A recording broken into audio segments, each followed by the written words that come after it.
Assalamualaikum dan salam Sarawakku sayang. Bersama saya Mariam Zanaria Ibrahim.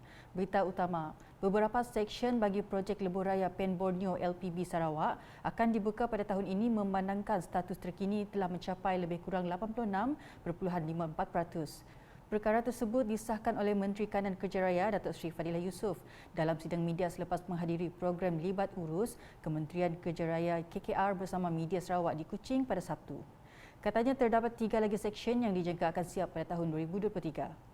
Kalau bulan Julai peringkat pelaksanaannya mencapai 85%, yang terkini sehingga 24 Ogos ialah 86.54%, lebih kuranglah. Jadi ada beberapa seksyen yang akan dibuka tahun ini. Cuma ada 3 seksyen yang akan disiapkan pada tahun hadapan. Itu jangkaan kita lah. Selain itu, Datuk Seri Fadilah menyatakan bahawa banyak projek di Sarawak yang telah diperuntukkan oleh Kerajaan Persekutuan kini di dalam fasa pelaksanaan. Jelasnya lagi, ia termasuk 4 projek di bawah KKR iaitu jejambat Jalan Medan Raya di Bintulu, jalan menuju ke lapangan terbang di Kuching, Jalan Datuk Musa di Kota Semarahan dan Sabah Sarawak Link Road SSLR, fasa pertama di Lawas sehingga ke Long Lopeng.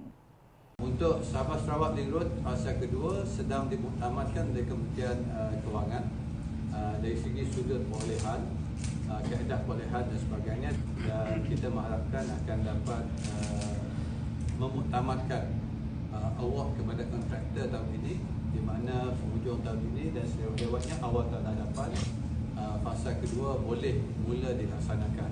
Begitu juga dengan Trans Borneo, iaitu the missing link daripada Miri, Kuala Barang ke CIQ, Brunei, dan Limbang dan Lawas. That one will be also dalam pipeline and hopefully can be finalized dalam penghujung tahun ini dan mula kerja pada tahun hadapan. Terdahulu semasa berucap, beliau yang juga ahli Parlimen Putrajaya merakamkan ucapan terima kasih kepada para pengamal media yang telah memainkan peranan penting dalam menyebar maklumat tepat berhubung perkembangan status terkini projek pembangunan infrastruktur di Sarawak khususnya di bawah kelolaan KKR. Saya tahu setiap pengamal media sudah pasti sibuk dengan kerja masing-masing untuk membuat laporan, mengemaskini segala laporan untuk memberi informasi yang terkini kepada pembaca-pembaca dan rakyat kita sekalian. Dan saya amat berterima kasih kerana rakan-rakan media di Sarawak khususnya begitu memberi kerjasama yang baik sekali kepada Kementerian Kerja Raya daripada dulu sehinggalah sekarang. Terima kasih. Penganjuran sesi libat urus tersebut merupakan program tahunan KKR untuk berinteraksi dan merapatkan hubungan dengan pengamal media. Selain perkongsian taklimat daripada Ketua Setiausaha KKR, Datuk Wan Ahmad Uzir Wan Sulaiman, pengisian program pada kali ini turut diselitkan dengan pertandingan nyanyian dan kuis bagi memeriahkan lagi suasana. Laporan seterusnya, Borneo Kranji Farm yang mengamalkan konsep agrotourism mampu menawarkan persekitaran kondusif yang mana pengunjung boleh menikmati keindahan pemandangan, udara segar, seni lokal dan mendapatkan ketenangan di kawasan bau. Menurut Menteri Pelancongan Industri Kreatif dan Seni Persembahan Sarawak Datuk Seri Abdul Karim Rahman Hamzah, kedudukan kawasan tersebut yang terletak tidak jauh dari Kuching juga menjadikan ia sangat berpotensi untuk menarik pelancong. Borneo Kranji Farm is an initiative of private investment that embraces responsible tourism from the environmental, economic and community aspect. Hires local residents. They must be staying somewhere. Mereka tinggal daripada kampung Kranji kemungkinan yang bekerja di sini. It is an eco-tourism destination that grows all sorts of fruits and vegetables for consumption, thus promoting healthy life. Once again, I wish to applaud Mr. Ho and Mr. Sim for your innovation as well as assistance in developing Borneo Kranji Farm into what it is today.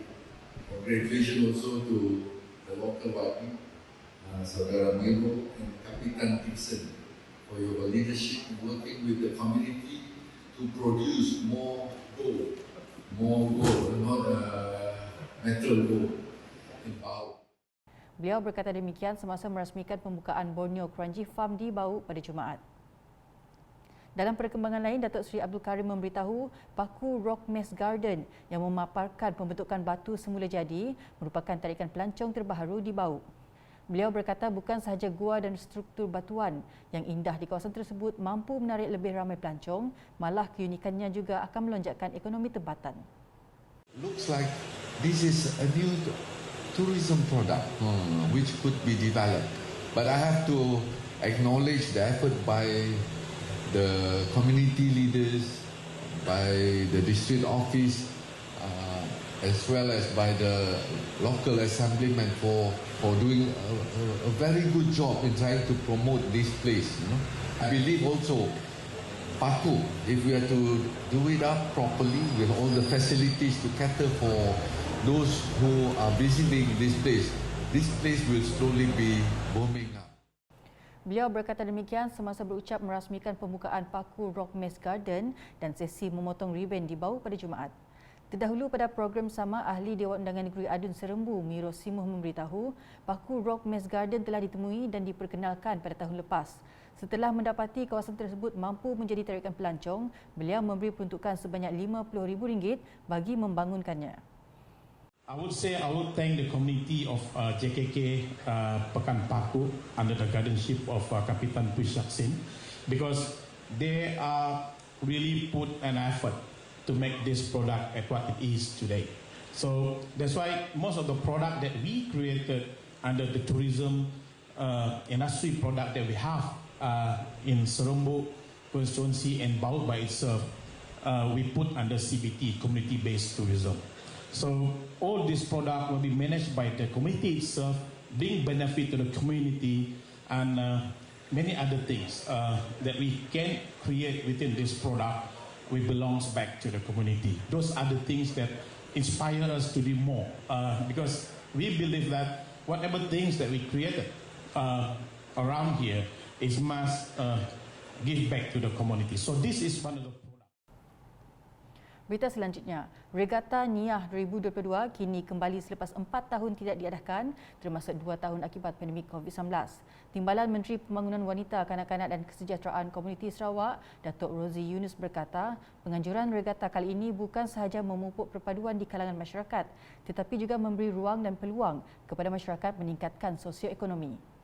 Sebagai contoh katanya, wujudnya gerai-gerai jualan makanan, minuman dan cenderamata malah homestay di kawasan itu juga penuh ditempah disebabkan ramai pengunjung dari luar datang untuk melihat dan merasai kemeriahan Regata Niah 2022. Seperkara yang kita lihat adalah kerjasama yang begitu erat di kalangan penduduk. Jadi maknanya regata dapat memupuk perpaduan di kalangan masyarakat. Ya. Dan regata juga dalam masa yang sama memberi ruang dan peluang kepada orang kita di kawasan ini untuk berniaga. Ya, kalau kita lihat di tepi jalan dengan banyaknya gerai, jadi ini merupakan satu peluang kepada masyarakat tempatan kita untuk terlibat dalam perniagaan kecil-kecilan.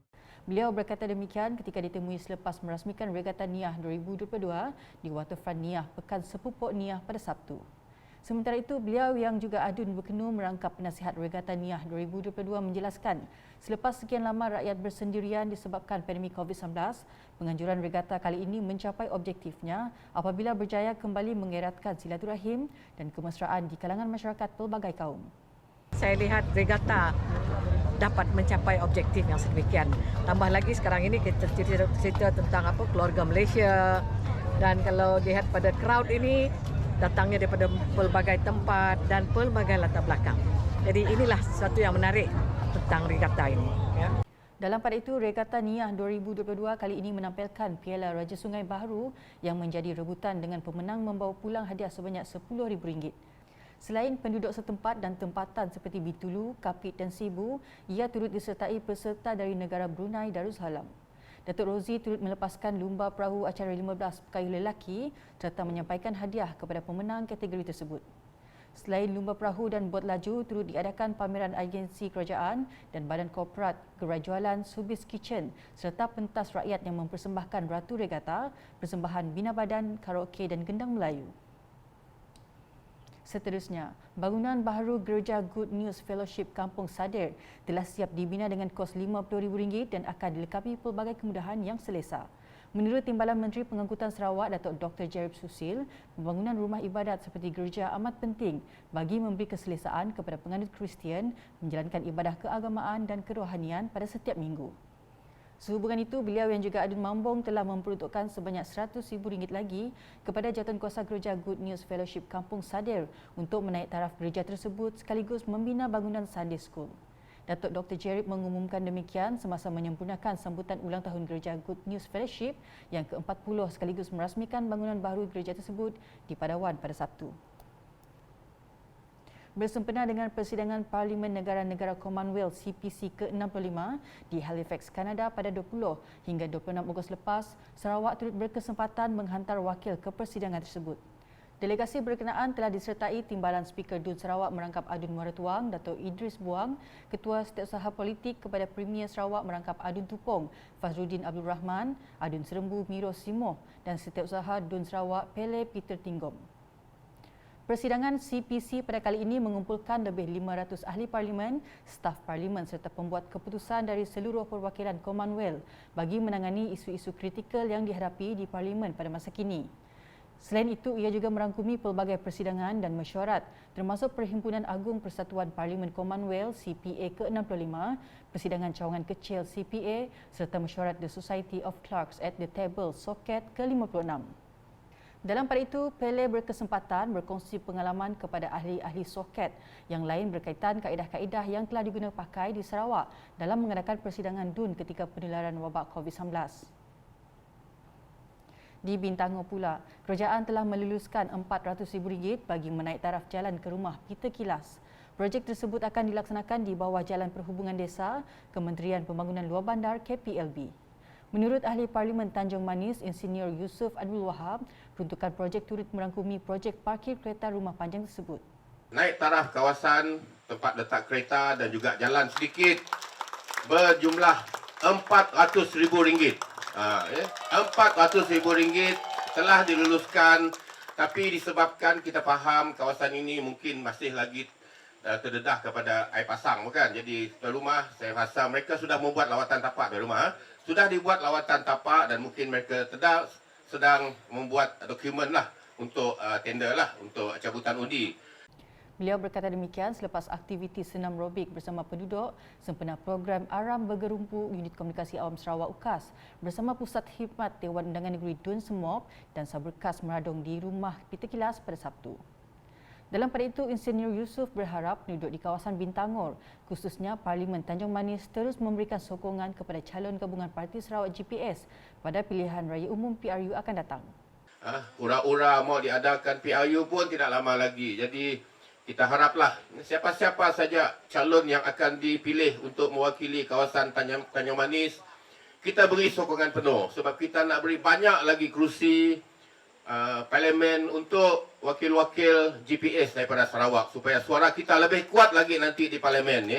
Sekarang kita ada 18 tapi kita dapat menteri, banyak menteri, 4 menteri penuh dan 4 timbalan menteri. Jadi kalau kita banyak lagi kerusi, kalau kita menang lagi kerusi daripada 31 semua kerusi parlimen, kita tahulah nanti banyak lagi menteri-menteri dari Sarawak akan dilantik daripada kalangan GPS lah. Menteri-menteri akan dilantik daripada kalangan ahli-ahli parlimen GPS dan sudah semestinya banyak lagi suara-suara kita, nyering lagi suara-suara kita di Dewan Rakyat nanti. Jelas beliau lagi masih banyak yang perlu dilakukan terutamanya mendapat hak Sarawak agar negeri ini terus membangun seperti negeri-negeri lain di Malaysia. Sekian edisi malam bersama saya Mariam Zanaria. Berita lebih lanjut boleh didapati di semua platform media sosial UKAS termasuk portal UKAS Sarawak di gov.my dan UKAS channel di YouTube. #menyebarfakta, salam UKAS.